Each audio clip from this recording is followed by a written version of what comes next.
L-I-V-E. Episode 3. Fucking Trash Boy Hours. Trash Boys. We're just a bunch of trash boys here chilling. You know, being trashy. It's May 17th. What are we listening to today? We got a song by the name of All New Materials by the band Periphery. Let's just dive right in.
I remember I saw Periphery at, what was it? Summer Slaughter. What year? I can't remember the year, but it was Periphery and Animals as Leaders with like Norma Jean and Dillinger Escape Plan. Nice. You've actually seen Dillinger live? Oh yeah. Oh shit. It was nuts. Well, what happened was I went to the show and I was like super stoked to see Periphery, and I didn't drink any fucking water, and I like squeezed my way up to the front, and I was like not trying to let anybody get in front of me either. Yeah, people were fucking pissed, and they push. You know, people try to let you know how they feel as the show goes on. So it was just the body heat of all these fucking people, and I was like face to face with one of my favorite bands. What venue was this at? It was the Regency Ballroom. No shit, yeah. So it's a really good venue. Been there many a time. It's pretty intimate, like in terms of a good sized venue. Right. But yeah, you're face to face with these motherfuckers, so you're feeling a certain way about that, and then just relentlessly dehydrated and overheated, and I blacked out. No shit. Ouch. And I kind of came to just like, I didn't know where the fuck I was, but I see the fucking Periphery in front of me, and I'm just like, horns back up, dude. Like, I know exactly what's going on at that point, but I blacked out like a couple times. Damn. And did people around you notice? They didn't, because like my legs gave out and I just fell. You fell on people. And they were holding me up. It was so crowded, you know what I mean? So holy shit. Just beyond that, it was, I eventually made my way out of the crowd, like right as they finished. So I don't really remember half their set. I made my way to the bathroom. Crowd, like by yourself? I went with a couple friends, but I was by myself. You separated. Because I wanted to be in the front. Yeah. And I didn't want to stand in the crowd the whole time to have the good spot. I fucking snaked that spot from somebody, I'll be honest. Like, I worked my way up to the front. Of course. Once I was there, I wasn't moving.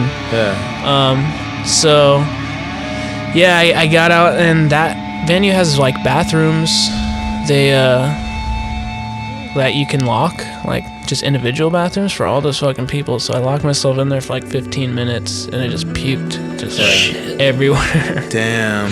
Like, and then I couldn't go back to the crowd, so I snuck up to the top, and you can go right to the edge where like side stage basically, and there's a little space that's like 5 feet and you can see behind the big PA speakers, and it's like you're on stage almost, and they're like right beneath you. You can like spit on them if you want to. Yeah, I know exactly what you're talking about. And that's where I watched Animals as Leaders and Dillinger, and just seeing it from that side, dude, and everybody going crazy, and like them fucking interacting with the crowd from, you know, seeing it from kind of their backs. It's a different experience than actually watching the show, you know. I was like studying a lot watching from that angle.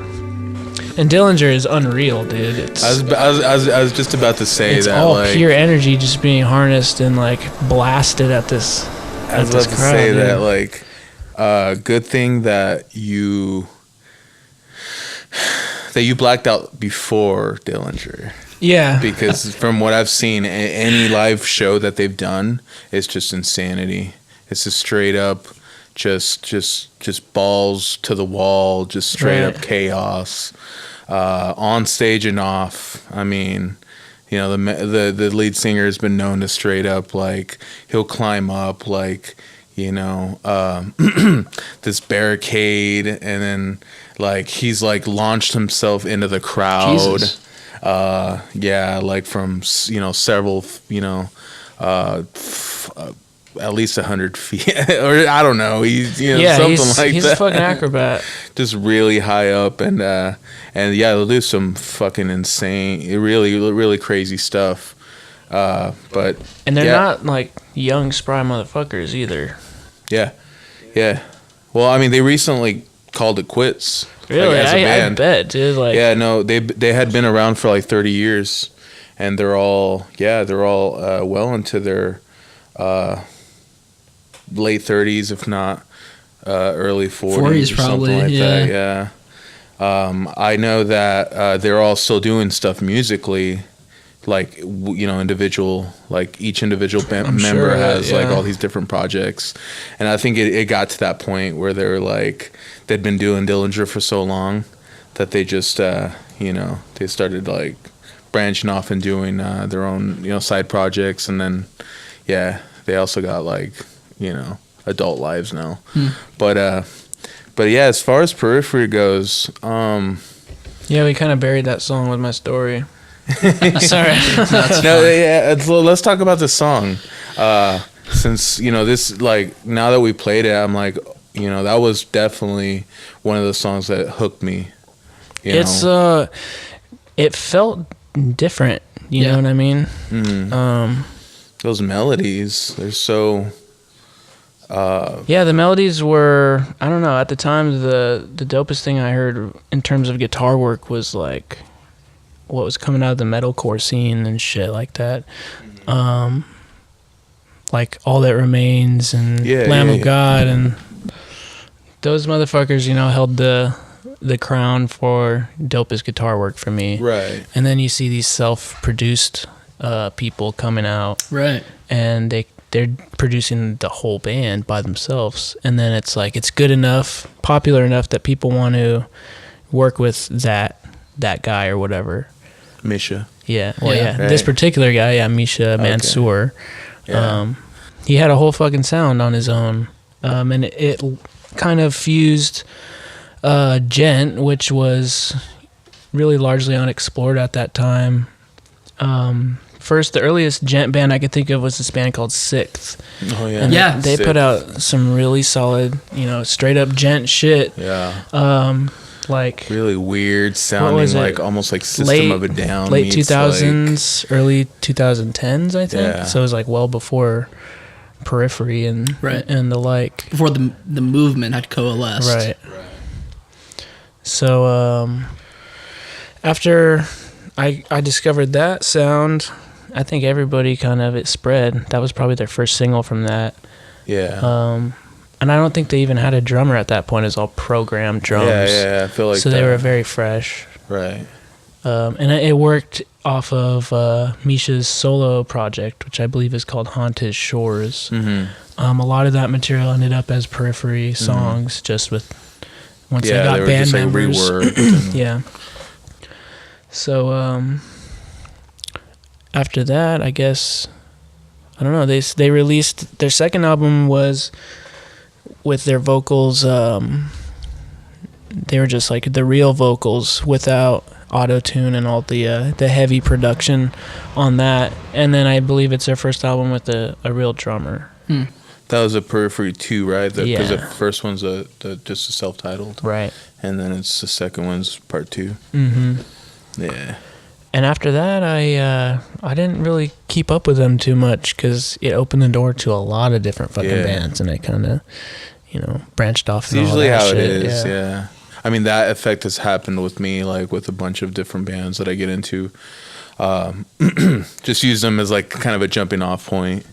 Like, all right, this is cool and I really love it, but what else within this genre will I like? And then I'll just kind of branch off, and and it helps like knowing, like once I knew, like discovered who Misha was. I mean, aside from just being a guitarist in this band, being a producer for these other bands like Veil of Maya, whatever. He's very educated in terms of production techniques and every instrument. That. Mm-hmm.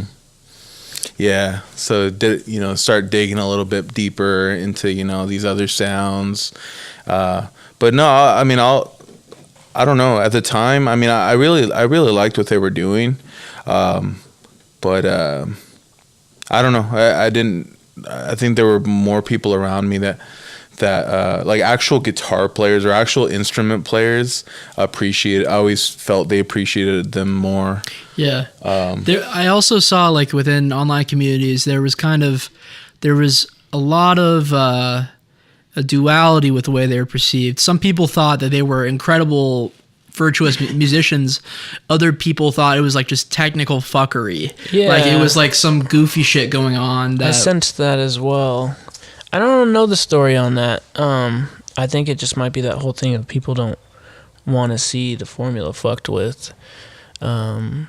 They probably would feel the same way about bands like Chon or these modern kind of like jazzy, contemporary, like jazz pop, fucking. Yeah. It's not quite metal. You guys know what I'm talking about. Yeah, exactly. No, that's the thing though. But some people would probably shit on that idea. What it is they were so tied, like they came in hand with this whole new sound, even though bands like Meshuggah had already and Death. Can't forget Death. Bands like that had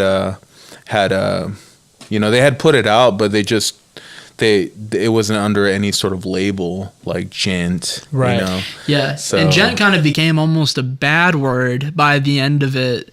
Like it turned into a meme. Yeah, it became a meme, and I think the thing, like, it's death knell. If I want to put such a fucking poetic phrase on it, it was like I remember seeing the Djent stick. Have you guys seen the Djent stick? Yeah, it's literally just like a one-string instrument where you like strum it and it makes Djent riffs. Right. And because the whole idea is that anybody could play it because it's all just like open notes on a really like down-tuned guitar. Right. And even though that's just an oversimplification. Absolutely. Right. It's kind of almost like the trap of metal and hard music and guitar-based music. Anybody can fucking do it. Some of it's dumb as fuck and generic. Some of it slaps. You know what I mean? And I think they played into it later on because, I mean, some of their, like, later stuff I remember kind of dipping into, and it'd be like a little bit like more tongue-in-cheek. Like even in their titles, like in their albums, right. It'd be like Periphery 3, like select difficulty. Yeah. Like we're just, kind of like, this is like video game music or whatever you want to call it. That definitely goes into Misha's character as well. He's a huge fucking character. Yeah. That's for goddamn sure. That's a huge part of their appeal is his humor. Sure. Yeah. I recently kept seeing this sponsored ad for some pedal, and it's just him fucking like being weird as fuck and just talking about, I use this pedal. If you want to be dope as fuck too, you're gonna fucking use it too. And he's like, he's cussing in it and shit. Like shit. It's real. You know what I mean? And it's like, oh yeah. At the end of the day, that's why I admire like a lot of these artists, is because they don't take themselves too seriously. I mean, the music, if you just listen to the music itself, you'd be like, oh, these guys are super serious, because it's all like the timing, there's so much emphasis on timing, in terms of time signatures, and, it's all very mathematical. But you contrast that with their personalities. Right, yeah, then it's like, they're just nerds. Loose. That's why it's so good. They're fucking nerding out on it, yeah. Yeah, same with like Animals as Leaders, and same with a bunch of bands that I can think of. Well, yeah, just speaking about the nerdiness that comes with Djent and some of the characters, like I've been reading some of the fucking nerdiest fiction known to man. I've been reading like old science fiction books from like the 70s, reading this author by the name of Frank Herbert. He wrote the Dune series. And the book I'm reading right now is called The Dosadi Experiment. It's about this planet where two different races have been put on the planet, and it's sort of like this elongated social experiment to see how two separate alien races interact with each other when they're kept in confinement with one another. Essentially, the world is totally poisonous. People can only live in an area which is about like 500 square miles. And on the exterior, it's impossible to live a long life. So it's like this horrible society where like the people that can like have like they can pretty much use duplicity to one up their fellow man. They rise through society, they rise through the ranks to get to the safer areas. And if you are pretty much the lower class, then you are put to this place called the Rim, which is like, I haven't gotten too far into the book to figure out what it is, but from what I gather, it's like it's impossible to live longer than like 20 years because the environment just kills you. So in order to subsist their population, they just reproduce like rabbits. So it's like this horrible society. But I think from what I gather, it's the second part of a series of books. The first one being The Whipping Star. So I kind of come into this like totally absented from what the fuck is going on before. Right, yeah. So it's all this different. It's like he has to try to explain. The author Herbert has to try to explain the technology in this world, and it's just so insane. Like some of it, it's just like he just using the words. Like he's like they just like says a word, and then like you're supposed to sort of like through context clues figure out what it is. For one, there's a thing called a chair dog, and so I'm like, what the fuck is a chair dog? Yeah. And just by the way that he describes the scene, you realize that it's a living being which functions as furniture. Oh, that's and yeah, so you sit in the chair dog, and it adjusts its body to fit who you are and the shape of you, and also your posture. So it's constantly supporting you. So if I lean like way far back in this chair, the chair dog will like arch its back to like support me. Yeah. And it's like that's a friend right there. Yeah.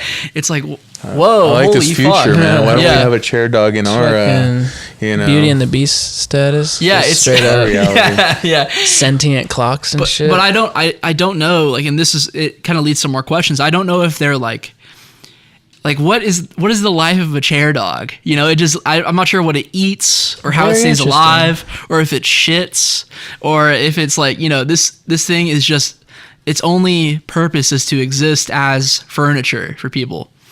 And so it kind of beckons more questions than it answers. Almost. It's like, it's a cool thing, but it kind of it leads to more. There's plenty of info on the wiki. Oh, yeah? No, not a lot, but yeah, they're just bioengineered dogs. Okay. Shaped into chairs, and they're trained to massage people who sit in them, similar to modern day vibrating massage chairs, except without needing electricity. Interesting. Very interesting. Now that's pretty fascinating, because you think about like how, you know, people's human beings and their relationship to dogs now in modern society, you know, for the most part. I mean, pets in general, but, you know, it's sad, dude. You see these dogs that are just, you know, they're not treated as pets, you know, they're just kind of, you know, people just, they'll have them in their backyards. They'll just have it's them, an ornament. It's an ornament essentially. Sure. Status symbol. Yeah, in a way. Exactly. Or they'll just, you know, they'll try and you know, they'll put them in their front yard, you know, with like a sign up. And that's all it is. It's like, oh, beware of dog. Right. It's a home defense system. Yeah. So I mean, I'm just thinking about, you know, in this story, it's just like, they're giving dogs a new purpose. I guess, you know, they're giving them different use, and it's just funny to me. You know? I mean, I can see that actually becoming a reality. Right. You know, with nobody really treating dogs as you know, family or right. It sucks. But yeah, it's that there is a cultural critique going on there, and that's sort of a lot of what these books function as is because these things are so you know, so far off, and a lot of them is like, it's speculative fiction. It's like thinking about what our future society will be. A lot of this stuff is like just sort of like reaching out into the future and sort of projecting the author's own mind onto what the future will be, maybe their hopes, their desires, their fears, whatever it might be, and the sort of it's, or sometimes it's just an exaggeration of like what trends they see, you know, it's that are a happening. Current societal critique, right. Yeah, it's just, I mean, like from what I know, you know, sorry to just go off on a different dystopian, you know, story, but like from like 1984. I mean, that was even pre like Hitler. So it was taking ideas that were happening, but it's like almost to like their logical conclusion. Yeah, and also, it was, Orwell was writing particularly from like an anti-totalitarian perspective. Right. So he saw what was going on within. It's like communism was actually in vogue at the time he was writing. We don't think about this now, but in like academics, like it's actually coming back now, which is kind of a scary thing to think about. But a lot of academics were communist. They were like Trotskyists or Leninists and shit. And when the sort of wall of communism fell down and it was proven to be an abject failure, then people had to quickly change their tune, because they learned about what was going on in the gulags, and they were like, this is not maybe the idyllic political ideology that I thought it was. So they had to really realign themselves. But there's within the science fiction as well, within science fiction in general, it is like the author does project their own idiosyncrasies onto the text, and some authors are better about that than others. Like from what I know, I also bought a few books by Heinlein. He's the guy who wrote Starship Troopers, and from what I know, from what I gather, is that people like the movie Starship Troopers is like super, like it's a super parody of fascism and sort of nationalism, and it's like all these guys, all the characters that you see that are teaching the future students of the military academy are like, they've got lost limbs, and they're still super gung ho, like, you know, it's good and honorable to die for your country, and they're just like winning these losing wars against alien races. But from what I gather, Heinlein was actually extremely pro-fascism, and he talked a lot about the benefits of fascism, and and not fascism in terms of like the way that it's used as a slur, like a truly like a society where the government does take a huge omnipresent role in the lives of its people, for better or worse, and. Because of what happened within the Third Reich, there's no place for fascism in our modern political philosophy. So it was retconned from being a tale pro-fascism to be a parody against fascism, which I find to be incredibly interesting, the way that the director sort of subverted the narrative to suit the times.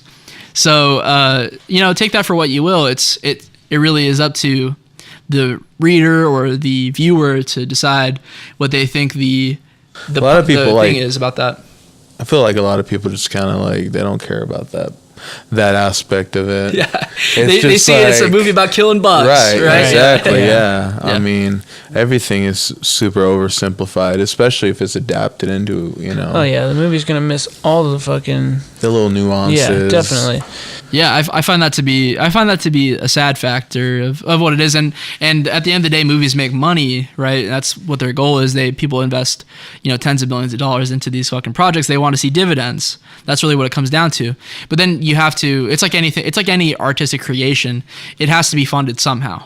And if it's not being funded independently, then you have people that you have to appease. But you still can work within the lines to create a message that has more to it than simply a Michael Bay film, where it's just like, where it's Transformers, where there's like a joke where they're like going through the legs of a Transformer and you see it's like metal nuts clanging from beneath, and then the next scene is like a gigantic nuclear explosion. It's like there's a little bit more to it to some of these films, even though to the exterior, if you're not super critical, it's just a movie about killing fucking bugs. So. Yeah, well, it's funny, like with the whole science fiction genre itself, I don't know. It's just like one of those things where it's hard to take an honest look at it, because in and of itself, I mean, like the premise itself, it's like, it's always, this future that like might not happen, or maybe it will. Who knows? I mean, you come from that point.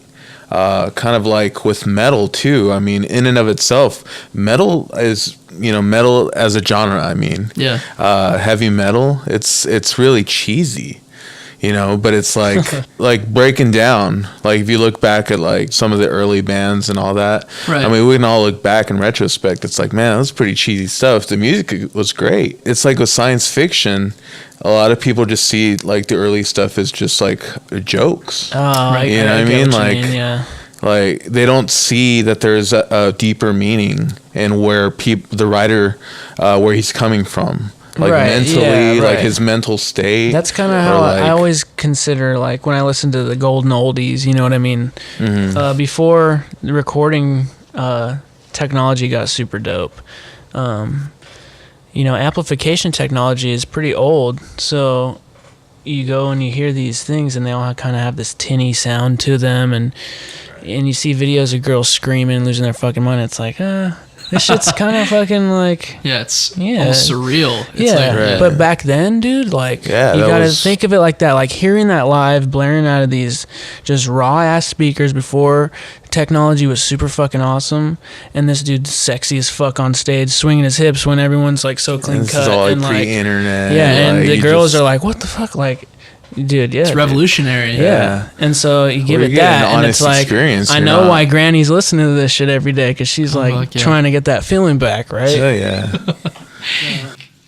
Yeah, it's we have to look at things from a sort of like historical relativism to some extent, and with the science fiction books, like I was trying to read Neuromancer by William Gibson. Yeah. And I tried to read that. I got a decent way through it. But it just got so... It's like, I feel at some point like it's poorly written, because it had like... It was so forward-thinking for its time, and like it created the cyberpunk genre. But what it suffered from was like almost like this neurotic obsession with describing the most minute little details, and like the plot is moving at like a snail's pace. Very tedious. But Gibson's describing like the everything. Like they're walking through like a market, and he's describing, okay, there's like the shop, and they're selling this neon and this lights. and it's all the. You can literally like skip 2 pages and he's still like. It's still you the haven't same missed thing shit. going on. But I mean, it's like little. I remember little portions of it, just taking, just liking, just like certain quotes like that the characters would say. Yeah. Or just like I love passages in the book. Yeah, like, absolutely. Yeah, I could never get through it. And same with like any of his other work. Like, he was just one of those writers that was just like, man, I got to come back to this, but just never did. I wanted to like it. I sincerely wanted to like it because I've heard so many good things about it, and people that I admire like the book and they've recommended it. And I wanted to give it a good shake, but I've read a lot of fiction in my time, and it was painful to read because it was so overdone in everything. And this is the idea of world building, creating an immersive universe by which you are transporting your viewer or your reader into this world, and they want to be there. They want to be there. They want to be a part of that. They want to become immersed, right? You're captivated by it, and you want to keep reading. Like I've read books, science fiction books, and like I couldn't put it down. Like I literally was like, oh my God, I need to know what's going on here. Right. And most of them are sort of. Like I really like Arthur C. Clarke books quite a bit because they're minimalist almost in a way.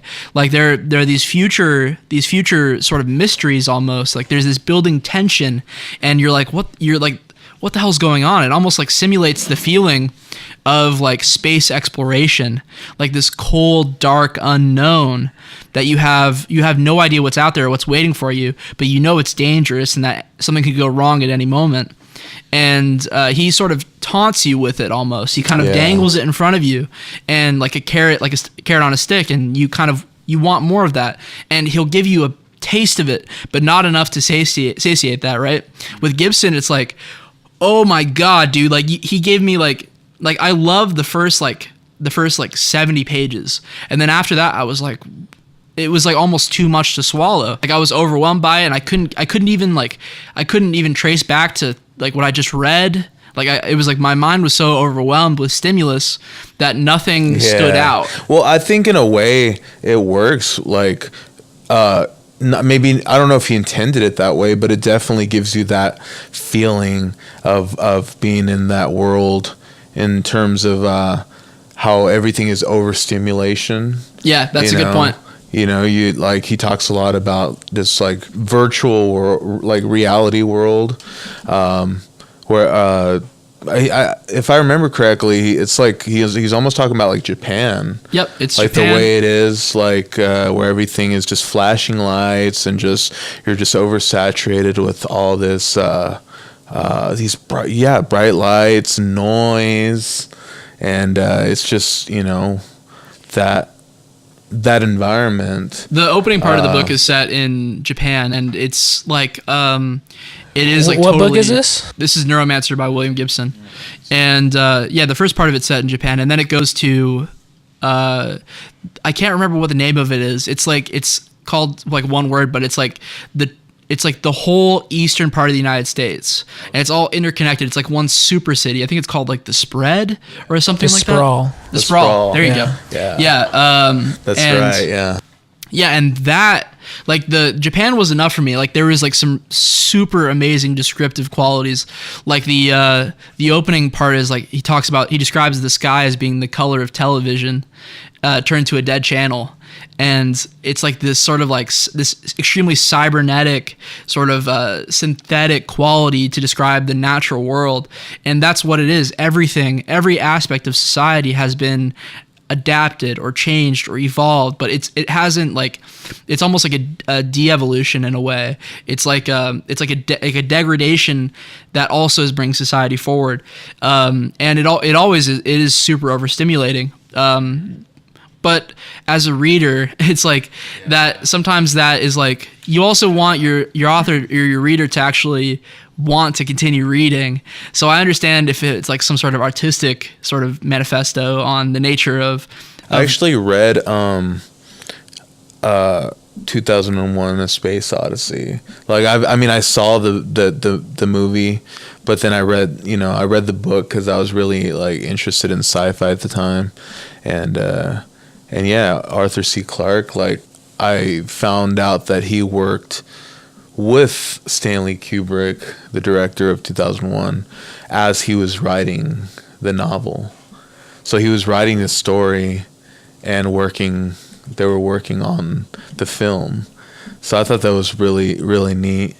But another one that Stanley Kubrick adopted was A Clockwork Orange. Right. And that was one that I had such a hard time getting through because of that. I love it. I mean, the movie I could get through. Yeah. Right. But the book, it's like if you can't stand the dialogue in that movie, then you're not going to love reading that book because it's all in that language. A lot of it is, yeah. It's you kind of adapt to it, and it's similar to the sci-fi world in a way. It's like once you sort of pick up on what these different things mean, right? Once you figure out like what a chair dog is, and like you're sort of centered. Okay, now when I see that word again, I know what a chair dog is. Right. It's the same thing. Like when in A Clockwork Orange, like when they're using it and they're throwing it at you. The old in out in out. Yeah, exactly. Like, that's pretty clear as to what they're talking about there. But yeah, I find it to be really funny, and also it kind of reminds me of like generational gaps between the youth and the older people. Like I'm getting to a point now. I'm 23 years old. I just turned 23, and I get generation gapped with people not people that are close to my age, but I see it with my youngest sister. Like she's getting to a point where she's like she doesn't even know what like old cartoons are. How old is she? She's 8 years old. Oh, okay. And she hasn't seen like Tom and Jerry, and like she hasn't like I'm telling her about like all these old cartoons that I used to watch, and like even those are old for the time, but now it's like I see what she's watching on the TV, and some of it disturbs the hell out of me and makes me scared for the future. Right, Others, it's like I can't even fathom what I'm watching. It's almost like just random for this like random XD. Like, it's like for the sake of being like. That's the difference though. Like Tom and Jerry versus the random humor that you see now. It's like blatant violence and like versus just dumbass sarcastic advanced humor. Right. Mm-hmm. Like which one's more damaging? Like all right, I think I'd take like the violence. You know what I mean? I knew kids who couldn't watch like Dragon Ball Z and shit. Really? And it's like, would you prefer them watching this dumbass shit than this obviously fantastical shit with a little bit of violence? Like, come on now. It's a cat and a mouse. It's a cartoon, but no, you're not applying that same kind of, it's innocent, it's ridiculous, it's random. Just like, you're training your kid to be a fucking like a random, dude. Like, what is this? Yeah, it's like these kids are more advanced than I am with this shit. Like, I think our youth are gonna. They're definitely being. They're evolving with this shit. Like I think back to like all the stuff that I watched when I was a kid. Like I watched a shit ton of SpongeBob. Me too. I watched a shit ton of Courage the Cowardly Dog. Yeah, we've talked about that. Courage is demented at times. It's really disturbing. It really it's unsettling. Like that fucking the fox. That the fox that tries to like trap Courage, and like it's like weird shit. Like it's like borderline like kink sexual shit, and like straight up and like we like cannibalism. That's that golden age of like Cartoon Network though. Yeah, like that shit was all over the place at that time. Yeah, like whenever like Adult Swim started taking off, like I still remember those early years. Yeah, just like discovering it goes hand in hand almost. Like, well, now like we can look back and just see, how it's affected people. Everybody's so weird. It has affected everything, like we said in the last episode. You got Wendy's saying dumbass shit. It's affected the culture with this random sarcastic. It's mostly the random aspect. Like I saw an Old Spice commercial, and it's like, I love Old Spice so much I named my dog Old Spice. Yeah, in this romantic way, and then all of a sudden she's yelling at the dog, Old Spice, like, and it just goes in this weird ass direction. Like, what the fuck? I guess I'm gonna go buy some Old Spice right now. Like, what? What the fuck? Like, what? Yeah, that surrealist shit is like, it's not very more than just surreal. And I was talking about this earlier this week, like within art, like within abstract art, like it started with like impressionism, and now we have all this like postmodernist fiction as well. It's like the stuff that is so like disconnected from the temporal, from like the linear, and from a coherent storyline. And like we're supposed to just say like, oh yeah, this is really interesting, and it makes you question the nature of like the corporeal world, of like what you can feel and touch. And it's like it kind of deconstructs your own reality, which is like, if you let that control you, then it can be dastardly to your mental health. Like I've experienced altered states, and that is like something that is helpful and beneficial to oneself once you're out of it, because you realize the fundamental difference between being living in a world which is not dictated by reality, where you're seeing shit and it's like euphoric and also scary and awesome at the same time. And then once you come down, once you've entered back into reality, it's like you're almost thankful for it by comparison. And I like that aspect, like the way you put that, actually, because it's true. Like after you leave that state of overwhelmingly like saturating, you know what I mean? It's like to leave that it's a relief. It's like the old Christmas Carol, you know what I mean? You get a glimpse of some real ass shit, and then you wake up and it's like, okay, I'm so fucking glad that shit wasn't, that's not my reality. Yeah. And it can be used in a therapeutic way for that. Totally. Definitely. But if we can't escape it, even within like our art, if like everything, our art or our popular art or whatever you want to call it, like if we're being besieged by it on all sides, always, even within our advertisements, things that are being, if we're exposed to them, I try to avoid advertisement as much as possible because I think it's damaging to the psyche. But even if we can't even avoid it in that, right, where they're just trying to sell you something, they're trying to convince you of something, even in that context, then it's like, then what is reality? What is our norm? And that's what they're trying to get you to do. They want you to question that norm, because then you kind of, if the pieces are scattered everywhere, it's hard to pick them up and make something with them. And I think that for whatever reason that may be, for whatever sort of, if you want to put motive on someone for that, I think that it's sort of a thing. But I think we have a mandate to try to pick up and move forward. And if we can't do that, if our art isn't even reflecting that, then it shows that there is a disease at the core. And I think that that's what I'm trying to do. That's what I'm trying to do with like within my own art. Like when I'm writing anything, like I'm trying to stay away from being absurdist, from being like surreal or even ironic.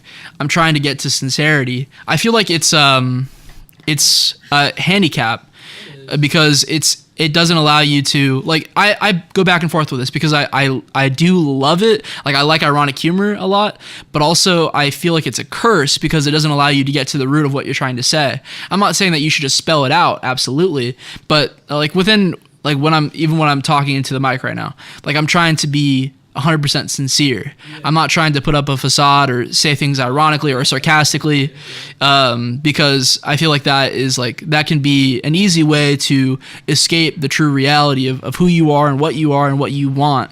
If you're able to just speak directly to truth, which is incredibly fucking difficult, then I feel like there's so much fruit that can be born from that. But that's an ongoing problem, and I think that we need to have there needs to be like an artistic movement towards that. And I don't see that so much. No, you're right.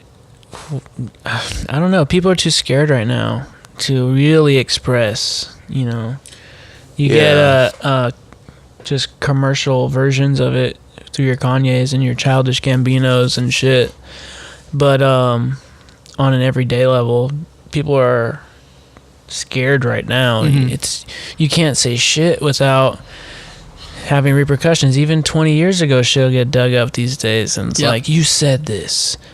And back then, there was no filter or, you know, judgment for whatever you said, but now there is, and it's like, it's going to be a minute before we get back to what you were referring to. Yeah. And bringing those kind of sincere moments back into what we're trying to do.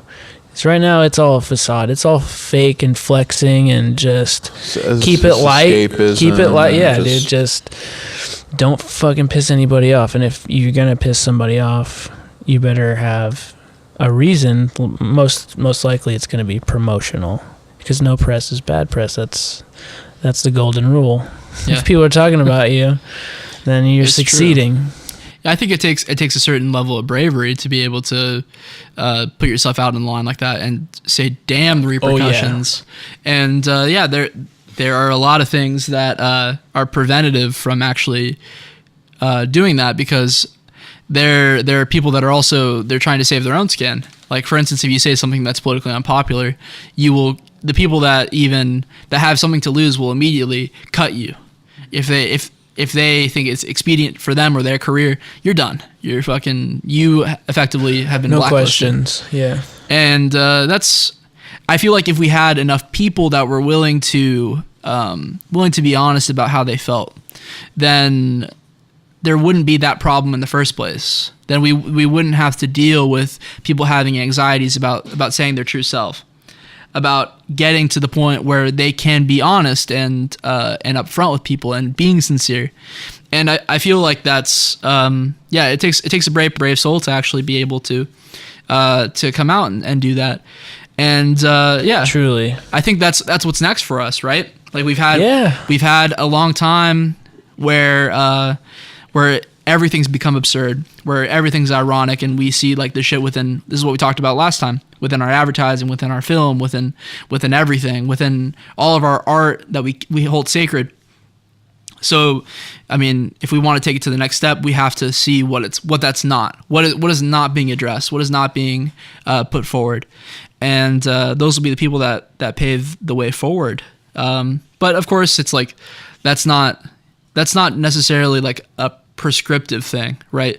It's not going to be like sincere people will be the best artists, because there has to be a cultural revolution for them to even want to see that. Yeah, if you're so sincere, you're only going to reach a certain demographic anyways. So unless there was a revolution where people want that sincerity, you're right, it's not going to be very successful. Yeah, I figure it'll be a slow change. It won't be something abrupt.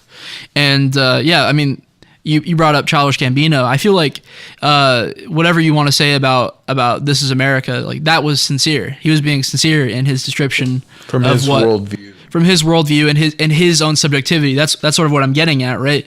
Is like my sincerity is not what Donald Glover's is. You know, right. It's probably totally different in a very fundamental way, and we may have overlap in some areas, we may have abject disagreement in some areas, but that's what makes the discourse better, right? Is by having that difference, that diversity of opinion.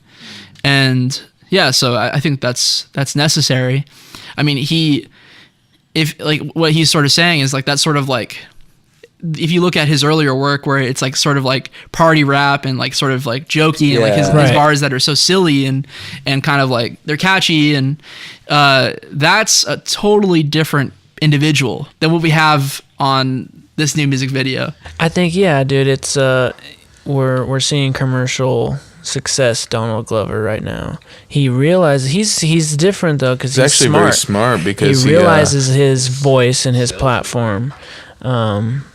He, like you were saying, he started in a very humorous place, born of of just who he is as a person. Sketches. Even his name, Childish Gambino, is from like a name generator website. Yeah. So that just shows how seriously he took himself. He just wanted to express. Right. And then he was I believe he was like a writer for TV shows and Community. shit. Yeah, but before that it was like 30 Rock. He was an actor in Community, but he wrote for like 30 Rock, I believe. 30 Rock. And that got him in with, a good circle of writers, to where he got he started getting acting roles and writing for like Community and shit, which is like a Dan Harmon gig. Yeah, he acted in that too.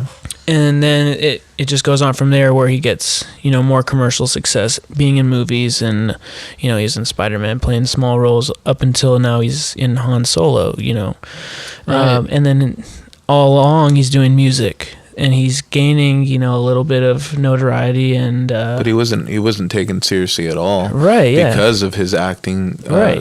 Career and his all like silly roles and all that.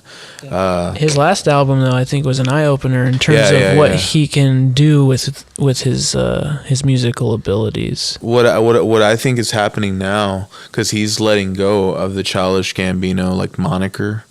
He smart. I guess he announced that this next album that's coming out is his final as that. So what I think is happening is that he developed that. It was just a front. It was a character, when he came out with it, and like a lot of his old music reflects that. Just being young and dumb and corny, but playing into that because he knew he wasn't just any, he wasn't gangster. He knows where he's at. That's what I love about him. I feel like he's letting go of that, and he's showing people who the true Donald Glover is. And this goes back to what I was saying. Like there's almost like he's being sincere, but there's a safety in his sincerity because he has already grounded himself in so much success. He's proven himself as capable of being able to produce good art, interesting art, and doing well at what he does. Therefore, he's able to throw off the guys. He's able to throw off the alternate you trust persona. Him. You still trust him. Yeah, you still okay, I care enough to hear what this guy has to say. That's important. Yeah, totally. That's a huge milestone for any, artist, especially these days, to be able to do that, and they still are going to back you up. Yep. And so maybe it's not enough to just have abject sincerity. Maybe there needs to be for consumption, there needs to be a reason to care about that sincerity.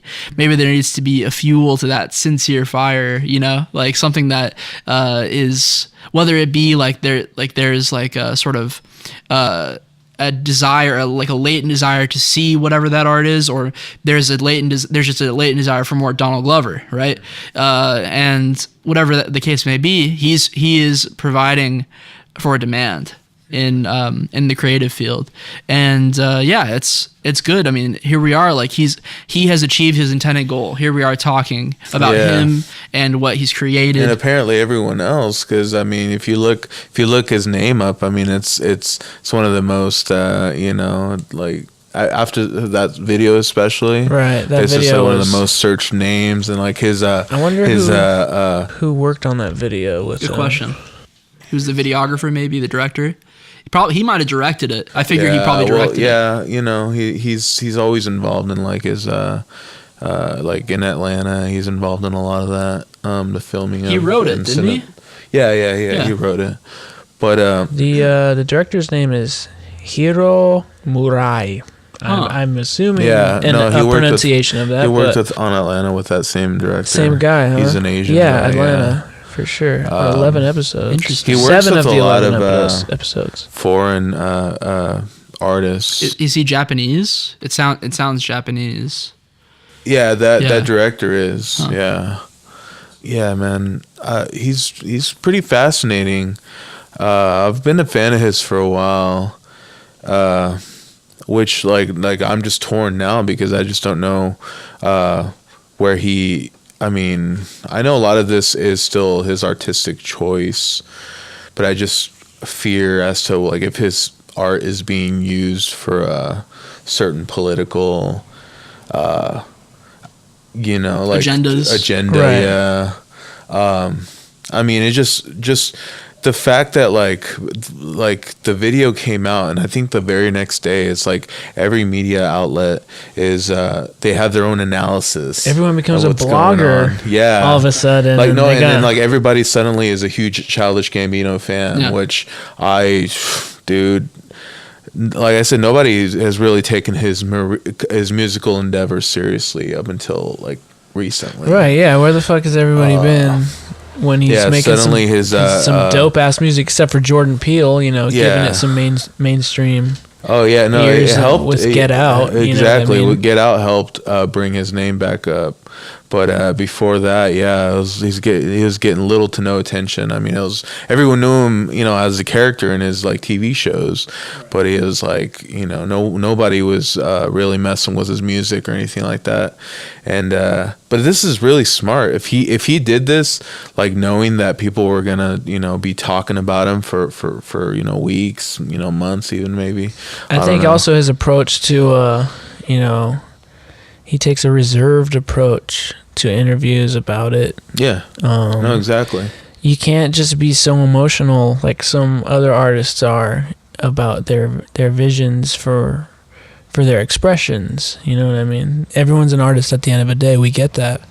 But it's the way you play these cards. These are emotional cards you're laying on the table. Yeah. Like we were talking about, some of them will allow people to continue to trust you. And that's what's most important, is to allow you to continue to express. And Donald Glover's got a fucking head on his shoulders, that's for damn sure. I've always enjoyed his writing, and his music proves to be really good.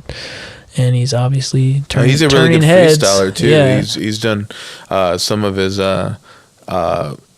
he was on radio shows where he just like went off the dome. You can tell, like you can see in his eyes, he's just like trying to pick. Yeah, he's an eccentric just, like, individual. Up the words as they come. So once he hits that too, he's like, he gets almost this demented look on his face. Yeah, exactly. And he's super intense. Right. And I really appreciate him as an artist.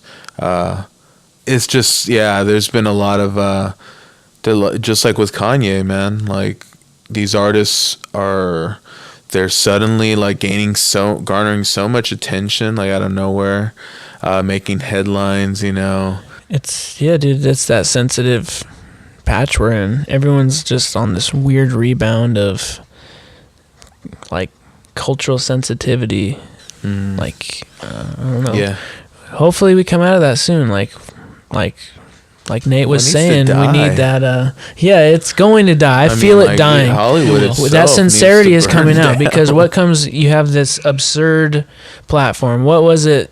Like, imagine being in school and there's this weird kid acting out. Like, everyone's going to look at him weird. But then all of a sudden, what if everybody was the weird kid in class? That's where we've been for the last few years. Yeah. Well, then, if everybody's a weird kid, the person who's got his nose in a book or an actual fucking opinion about something will be the odd man out. And then it's going to shift back to that. And it will forever be going back and forth. It's a balance. Pendulum. It's a balance, dude. Yeah. The pendulum is the balance. So it's like, we're just in this kind of, I enjoy the valleys, where it is a balance, a true balance, but we're on we're feeling the inertia of the swing right now. Mm-hmm. Everyone's so sensitive. Yeah. So everybody's I feel it changing. There's a shift coming. Yeah, I just hope it's for the better, the better. Right, yeah. Who knows? I mean, if you think of a pendulum going in one dimension, it could swing in any direction. We don't know where it's gonna fucking go. We don't know what this pendulum's like. And that's what's great about art, I guess. Expression will always express through whatever medium or cultural kind of moment that you're filtering your expression through.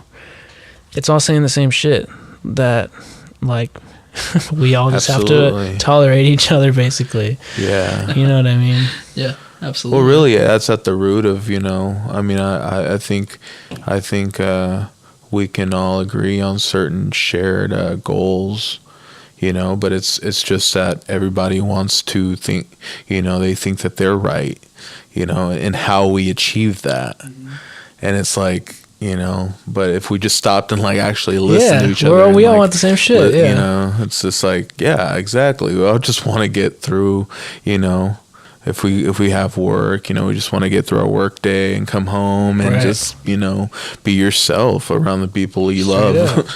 But I am a definite, you know, I'm a huge believer that, you know, art is a reflection.